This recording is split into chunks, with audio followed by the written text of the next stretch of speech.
Indiana. This is ABC 57 News at 5. Breaking overnight, a double homicide in Berrien County. A family member saw a window open in a house, thought it was strange. A family member's gut instinct that something was wrong was tragically right when they find two bodies inside, beaten to death. Breaking here within the hour, the suspect in the case arrested in Colorado. Police desperately wanted to find the suspect because he was believed to be on the run with his two young girls. Good morning, Michiana. I'm Emily Evans. Brand new information here. The girls, just 3 and 4 years old, were found safe by police who did arrest their father. Here's a look at where it all started in Coloma in Berrien County along M63. The house where police found the bodies is right off the lake near Hager Shore Road. ABC 57's Evan Siri has been working to get new information on what happened and how police found their suspect for hours. He's live in Coloma with these late-breaking details. Hey, Evan. Emily, when I first got to the scene, Michigan State Police told me their #1 priority was finding those two young girls and making sure they were safe. Mission accomplished. At approximately 3:30 a.m. this morning, we were contacted by the Clear Creek County, Colorado Sheriff's Department, Georgetown, the city of Georgetown in Colorado. Suspect Alex Perez was taken into custody by local sheriff's officers in Georgetown, Colorado. Both children are safe.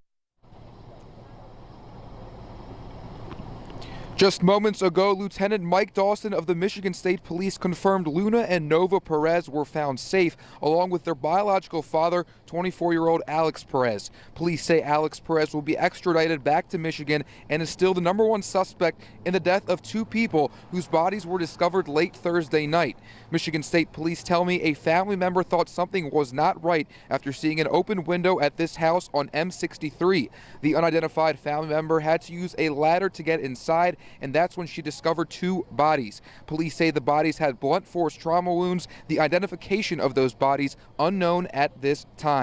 Now, here's what happened in Colorado. A local sheriff's deputy from the Clear Creek County Sheriff's Department in Georgetown, Colorado, spotted a car in a parking lot. The vehicle was suspicious. He made contact. He found Alex Perez and the two young girls. Alex Perez now in custody. The two young girls turned over to Family Services in Colorado. We'll keep you updated as we learn more information throughout the morning. Reporting live in Berrien County, Evan Siri, ABC 57 News.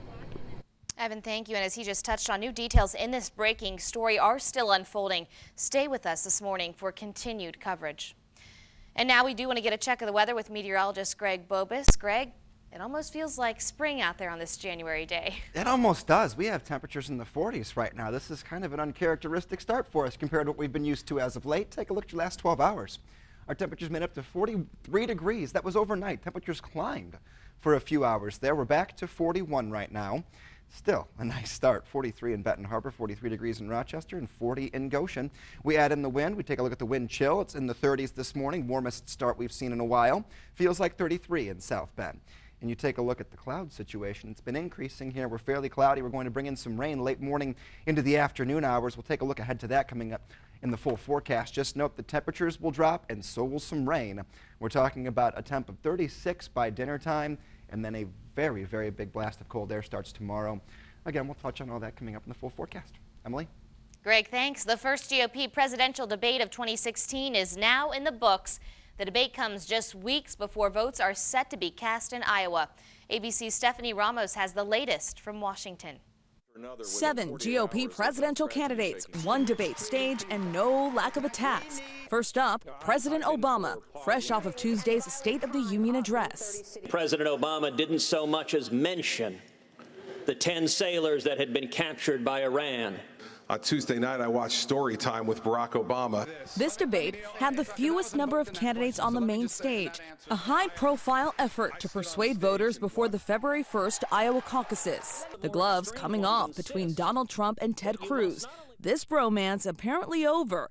A testy exchange between the two candidates about accusations that Cruz might not be legally able to serve as president because of his Canadian roots. I mean, you have great constitutional lawyers that say you can't run. I'm not going to be taking legal advice from Donald Trump. You don't have to. Cruz also forced to defend a new report that says he didn't tell the Federal Election Commission about $1 million loan from Wall Street banks for his Senate campaign. I made a paperwork error disclosing it on one piece of paper instead of the other. Cruz then throwing more jabs at Trump, attacking his chief rival's conservative credentials by saying he represents New York values.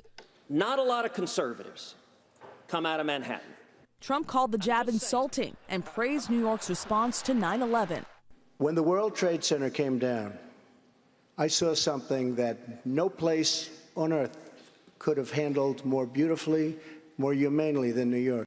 Attacks on Democratic presidential candidate Hillary Clinton were also in full force, but she was on a different stage last night with Tonight Show host Jimmy Fallon.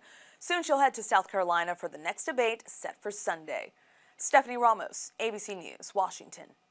More than 50 candidates have applied for the new Benton Harbor superintendent position, but only one will get the job. Hours of interviews are complete, and the school board has finally narrowed the search down to 3 candidates. Members of the community also helped in the process. The board now hopes more residents will be involved in making the final decision. I would have loved to see more of our taxpayers, more of our teachers, more of our staff, people, just to get inundated with this process. There's a lot of pride in this community. People are very spirited when they talk about being a Tiger. That's very important to this community. The 3 finalists will not be named until Monday. The board will hold a meet and greet Wednesday with candidates, and they'll also do one last interview with them before making an offer. You can also find the names of the 5 candidates that were interviewed on abc57.com. A hearing on a lawsuit filed against the University of Notre Dame is set for today at 9 a.m. The case stems from a lawsuit filed by a student against the university and an employee. It alleges racial discrimination and sexual harassment. The complaint was filed in October of last year. A male African-American student alleges a female employee pressured him to have a sexual relationship with the employee's daughter. That employee has since been let go from the university. The schools responded to the suit by saying the claims